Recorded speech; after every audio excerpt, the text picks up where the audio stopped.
Hello, welcome and welcome back to Leaders in Conversation with me, Anni Townend.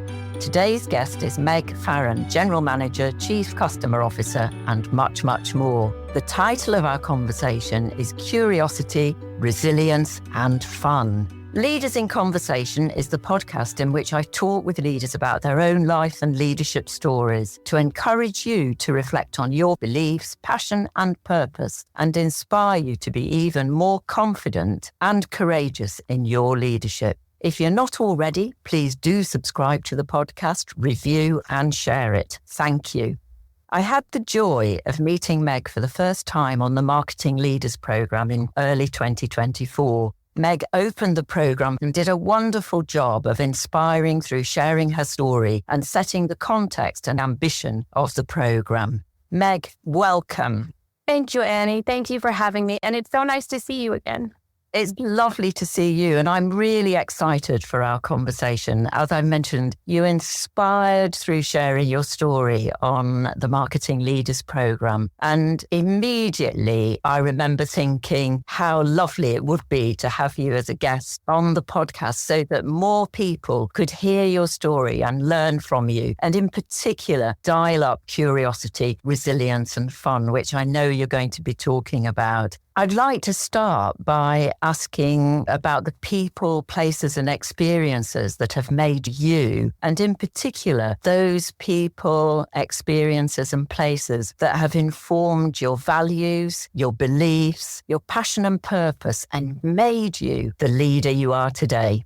You know, when I was just reflecting before this morning on that question of who am I? Tell me a bit about yourself, seeing such an easy question to answer. And yet I always find the simplest question so difficult because I think I'm so many things. And at the minute, I'm the CEO of KFC in the UK and Ireland, but I'm a wife to an entrepreneur. I'm a mum, I'm a daughter, a sister. I'm a volunteer football manager. Who I am depends on who I'm with in any given moment in my life. And what's quite interesting is that actually it's all about people. When I talk about who I am, it's always in relation to others. I don't know if it's like that for everyone when they talk about themselves, but definitely for me, the people in my life, even my teammate, that's almost how I define myself in some ways. I am one of 3 daughters. I was the oldest, and I meet every stereotype of being the oldest that you can find. And I think my childhood has definitely shaped so much of my inner values and the things I'm good at, and also some of the things that trigger me or that create weaknesses. My dad was a big CEO of a company. My mom was a nurse, and she grew up in those days where she probably would have been a doctor, but didn't because, it just wasn't what was done. She became a nurse instead, and an amazing nurse. And I think for both of my parents, I grew up with this sense of you can do anything and be anything you want, but make sure that it's something you really want to do. My dad always said to me, and I think I said this to the marketing leaders when we first met, follow the things that you love to do and everything else will fall in place. And that has certainly been true in my life. It's such a good mantra, isn't it? To find what you love to do and then to follow it and encourage others to find what they love to do and follow it.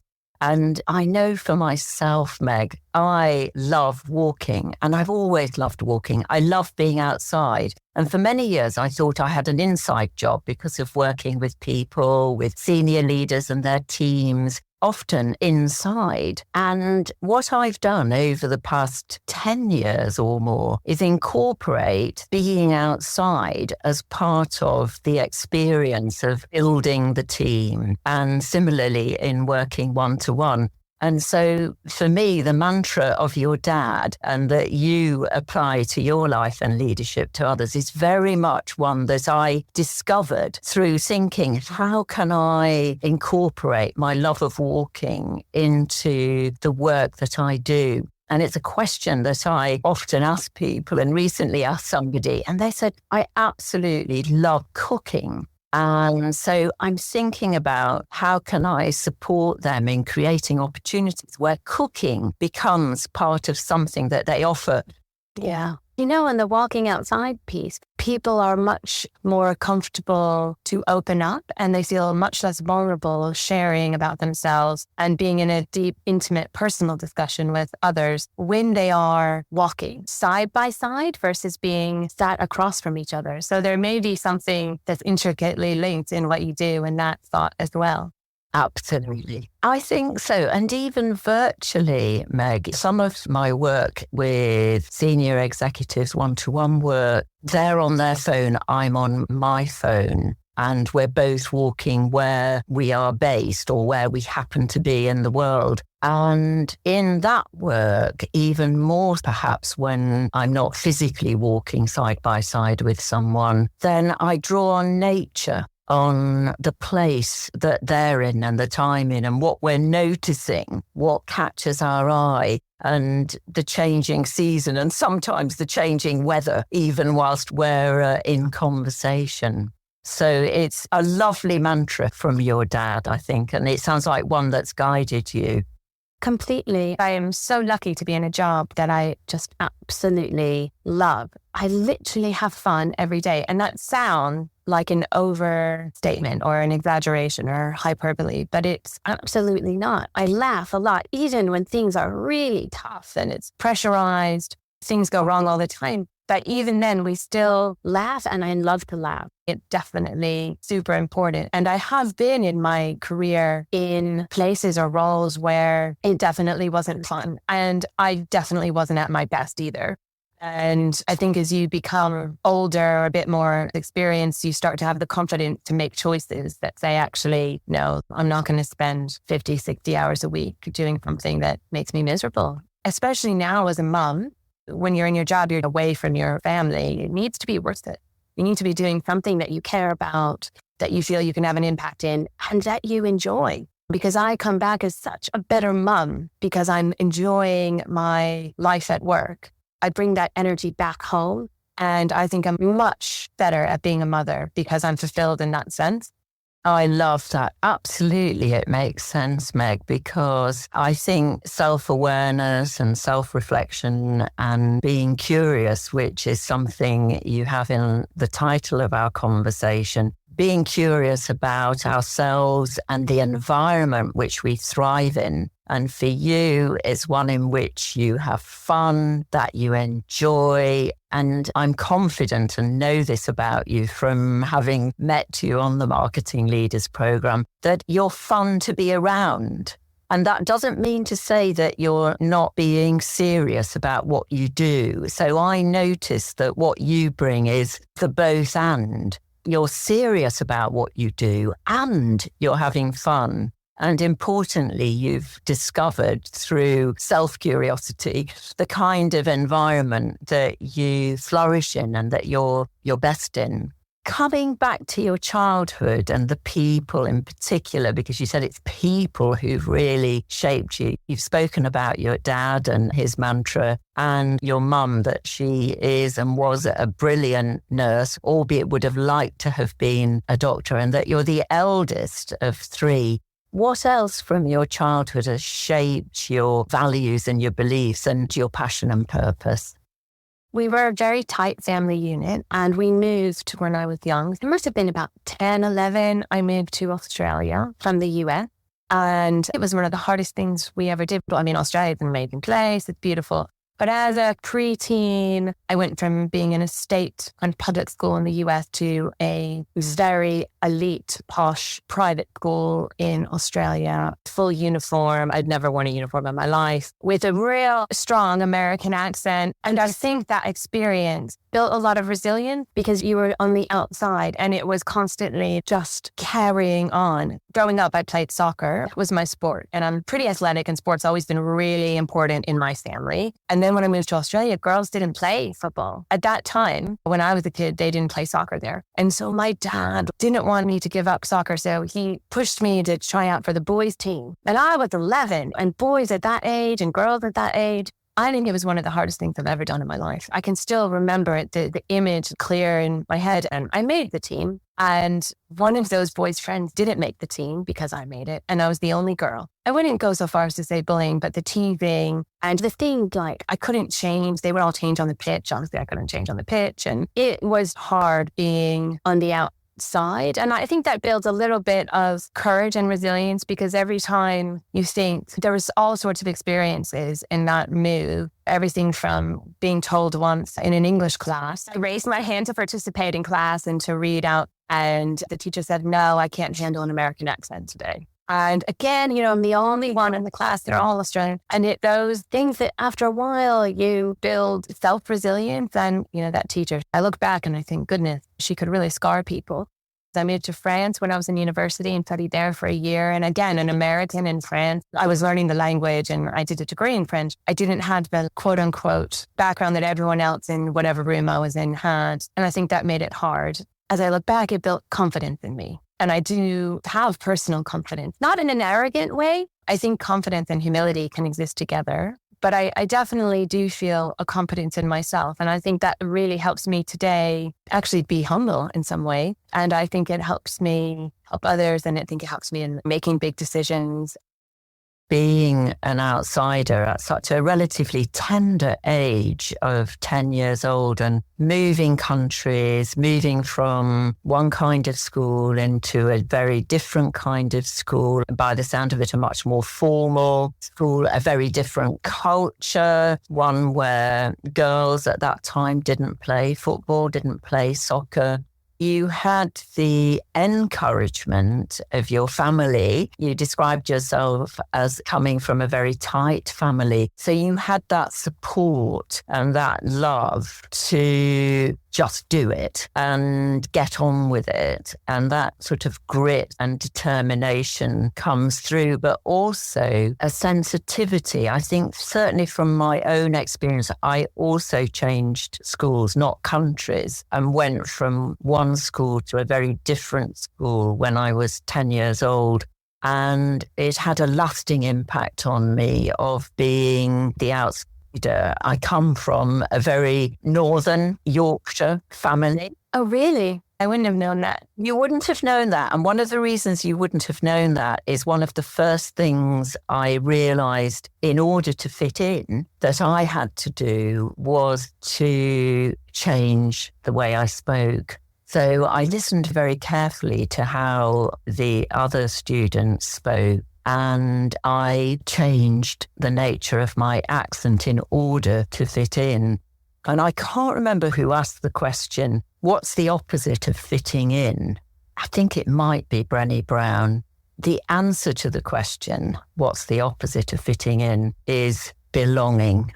And it's such a good answer, because I think that experience of not fitting in and of trying to fit in through losing my accent, albeit when I go to Yorkshire or I meet a Yorkshire person, I am hale and hearty. So there's a real kind of sense of belonging to where I was brought up, and at the same time a recognition of something that I very consciously chose to do to fit in. But what I didn't do then was feel confident in who I was, confidence and resilience. And I think the two do go together. You've put resilience and humility together. I think the experience for me of feeling very much the outsider brought with it a sensitivity and a passion for inclusivity and diversity, which has been with me all my life and is a core driver for me in my leadership.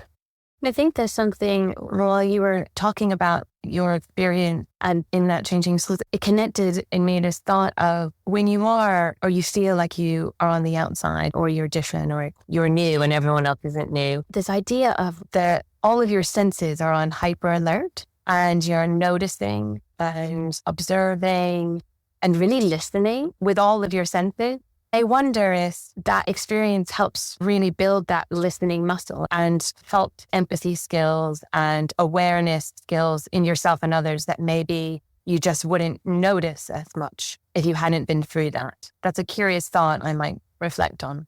Yeah, take the thought and reflect on it for sure. I think my experience is that real listening is so important. It's important for us as leaders. The more we listen and notice, the better the questions that we can ask to help people grow and develop and encourage them in their confidence and courage and resilience too. So I think listening. And I remember reading some time ago an article in the Harvard Business Review where a leader was asked, what do you wish you had learned years ago?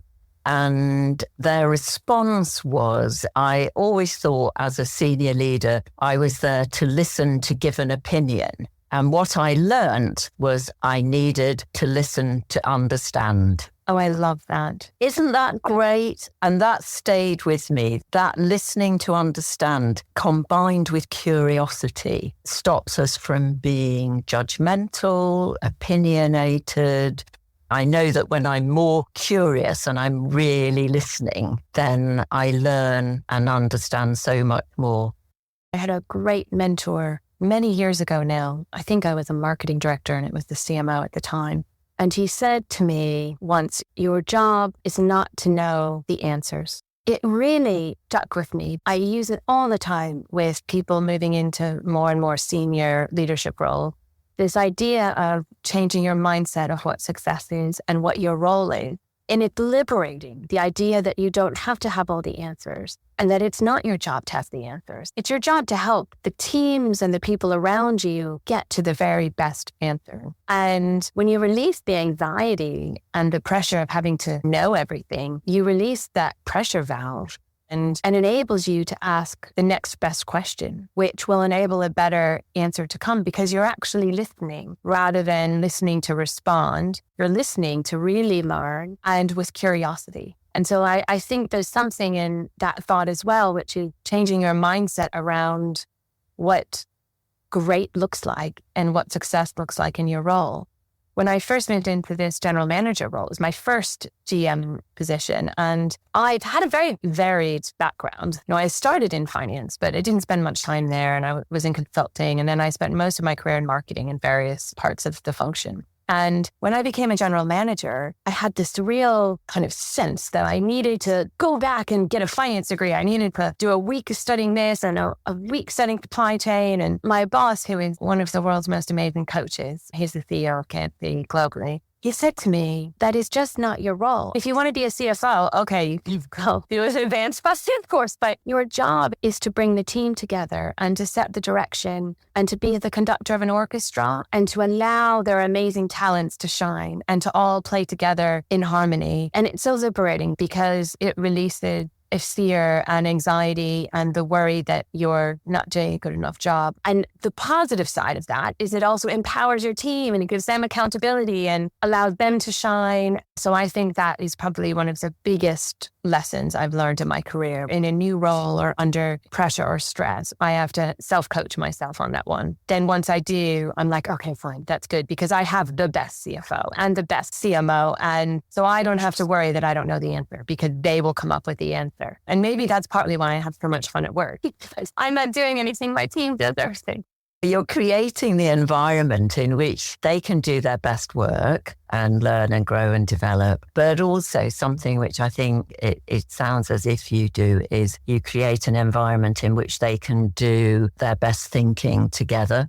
And I think this is something that we as leaders, my experience of working with senior leaders is not making enough time for people to do their best thinking together. I find myself encouraging thinking time, not just on your own reflective time, but also together thinking time so that together we can do our best thinking. And the third thing that I'd love to hone in on is that you are comfortable with not knowing, which I often say leadership is about getting comfortable with being uncomfortable. And what's lovely about what you've just shared, Meg, is that you're actually comfortable with not knowing. And I think that's so important. And it's such an important lesson for us all. I went on improvisation workshop, invited by a couple of colleagues to participate. And one, it was lovely being a participant. we had a lot of fun playing with making mistakes, of not quite knowing what was going to happen next. And importantly, the notion that most things that we do, we are improvising. A little bit like our conversation, neither of us exactly knew what either of us were going to say. So we're already improvising. And on the strength of that, I invited Steve Chapman to be one of my guests over a year ago now on the podcast to talk about being playful with not knowing, which you clearly bring and have a lot of fun with.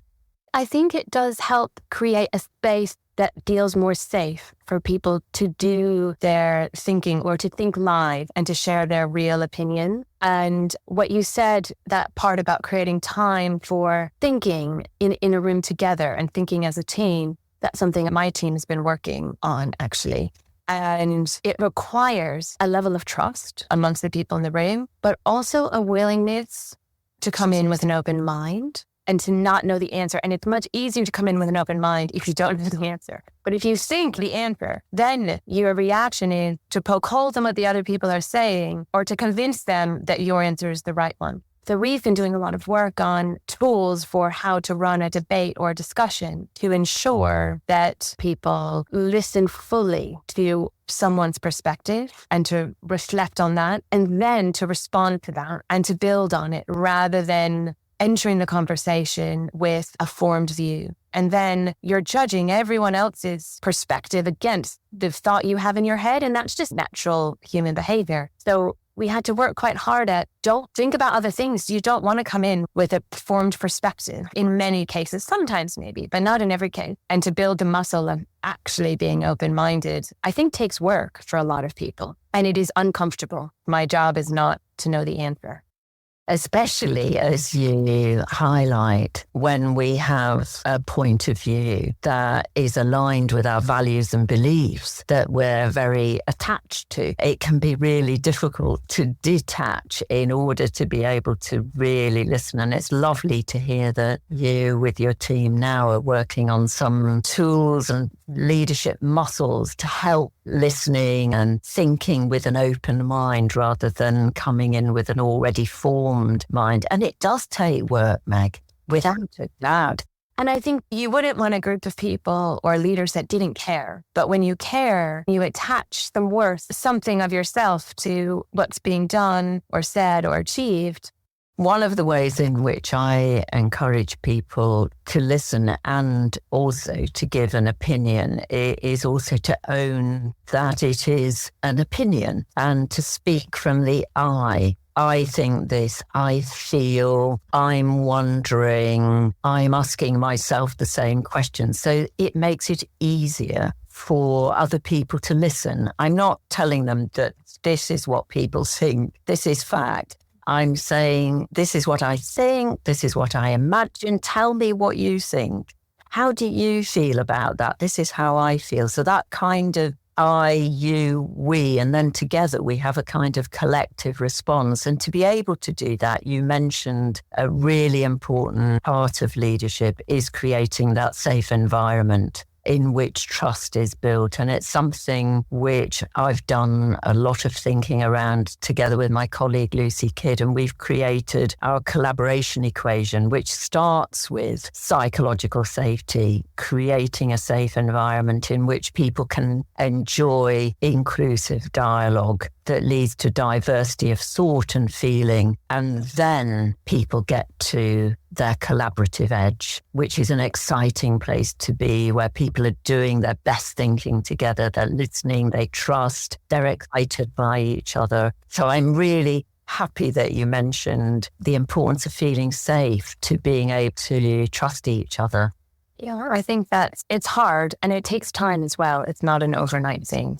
Meg, as we come towards the end of our conversation, having covered a lot of ground, what are your 3 encouragements to leaders that you would like to share with listeners? The first one is about being curious in everything. I think if you can start to build the muscle that a first response is a curious response, to ask for a point of view, to ask why again, which is essentially maybe another way of saying to learn. It's a muscle to help you learn and not just learn school books or facts or technique, but to help you learn about others and their points of view. I think being curious about others and about yourself can be a game changer and can create safety for your team and allow others to thrive, and it can help you get the best out of others. The second one, I don't want to say don't be afraid of failing, because I think that's really hard advice to give people, especially ambitious people, who want to do great things. Like, no one sets out to fail. I think that's hard advice. Like, how do you tell someone fail? What I do think is lean into the fear, or when it feels scary to do things you haven't done before, you don't know if it will be successful. And it might be really hard, but those experiences build resilience and make you better the next time. One of the things I've really been working on in our organization is dropping the fear of asking. Sometimes we even find people don't even want to ask for what they need just because they're worried someone might say no. And that fear of rejection that stops people from asking huge things. And so I would just say there's no harm in that. And rejection, all of us have been through it. I mean, that's one for a whole nother podcast. I've been through rejection, and it just makes you stronger for the next time, and nothing will fall over. Everything will be fine. So I would say do the things that feel scary or uncomfortable, because it will build resilience. And then the last one is just to have fun. There's too much going on in my life. So many other places I could be spending my time if I wasn't absolutely loving the people I work with and the job I do every day. And for me, that's about people, but for other people, it will be about other things. Find joy in what you get up to do every day, and it will be okay. Wonderful, Meg. They are 3 amazing encouragements which you absolutely live and embody in your leadership. Thank you for sharing them. And I have one final question for you, which is, as a result of our conversation today, this conversation, what's the conversation that you're going to have, and with whom? I think that I'm going to go back to the very beginning when we were talking about this noticing and observing, and when you're not the same as everyone else in the room. And I'm going to talk to my 8-year-old about that feeling, because she's been having some difficulties in school. She's at that age where a girl can be tricky. And I think there's something in helping her put words on the feeling she's having, and then also show her that it will help her build a superpower. She does have, I can see already, she's building this deep empathy for feeling these things herself. And so I really want to find the right way to talk about it with her. Wonderful. She's very fortunate. Both of your children are very fortunate to have you as their mum. Oh, Annie, thank you. I love my kids. And how wonderful that they have you to have that conversation with and to have fun with. Thank you. I have had fun today. And for listeners, how best to follow you, contact you, learn more about you, Meg? What's the best way? Dennis, I'm not really big on social media, but I'm on LinkedIn, so you can connect with me on there. And I do try to respond. And that's Meg Farren. It's Meg. It might be Megan Farren on LinkedIn. Excellent. If you'd like to listen to other Leaders in Conversation with me, Anni Townend, do go to my website, annitownend.com. It's a huge thank you to you, Meg. A big thank you to Coco O'Brien for the wonderful intro and outro music, for the lovely design and the excellent editing, sound production and promotion of the podcast. To contact me, Anni Townend, do email me on annie@annitownend.com. Follow me on LinkedIn, go to my website. I look forward to connecting with you. Thank you for listening, and a huge, big, warm thank you to you, Meg. Thank you so much, Annie, for having me. It's been a wonderful conversation. It really has. Thank you.